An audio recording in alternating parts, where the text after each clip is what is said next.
साम्राज्य सामान्यांचा असामान्य आवाज। पंढरपूर तालुक्यातील जिल्हा परिषद 8 गट व पंचायत समितीच्या 16 गणांच्या निवडणुकीच्या अनुषंगाने आचारसंहिता लागू झाली आहे। आदर्श आचारसंहिता अंमलबजावणी व निवडणुका पारदर्शक व शांततेत पार पाडण्यासाठी प्रशासन सज्ज झाले असल्याची माहिती सहाय्यक निवडणूक निर्णय अधिकारी तथा तहसीलदार सचिन लंगुटे यांनी दिली।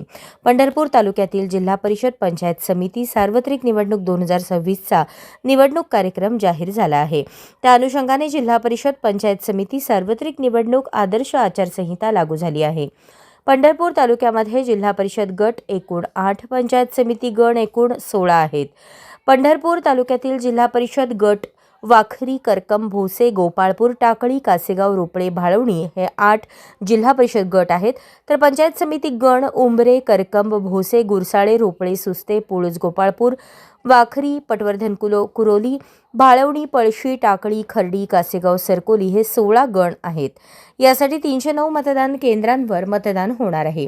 नामनिर्देशन अर्ज, त्यासोबत जोडावयाची प्रपत्रे, छाननी, उमेदवारी माघार, निवडणूक चिन्ह वाटप, मतदान दिवशी घ्यावयाची खबरदारी, अनामत रक्कम, मतमोजणी आदर्श आचारसंहितेचे पालन करण्याबाबत सूचना देण्यात आल्या आहेत। 8 जिल्हा परिषद गटांसाठी 8 कर्मचारी तर 16 पंचायत समिती गणासाठी 16 कर्मचारी फॉर्म तपासणीसाठी नियुक्त करण्यात आले आहेत। आचारसंहिता कक्ष तयार करण्यात आला असून त्यामध्ये गटविकास अधिकारी त्यांचे नोडल अधिकारी म्हणून काम पाहणार आहेत। हे आचारसंहिता कक्ष पंचायत समिती शेतकी भवन येथे असणार आहे। या कक्षात 1 खिडकी कक्ष असणार असून येथे प्रचारासंबंधित सर्व परवानग्या दिल्या जाणार आहेत। तसेच FST, SST, VST पथकाद्वारे आचारसंहिता नियंत्रण केले जाणार असल्याचे सहाय्यक निवडणूक निर्णय अधिकारी तथा तहसीलदार सचिन लंगुटे यांनी सांगितले।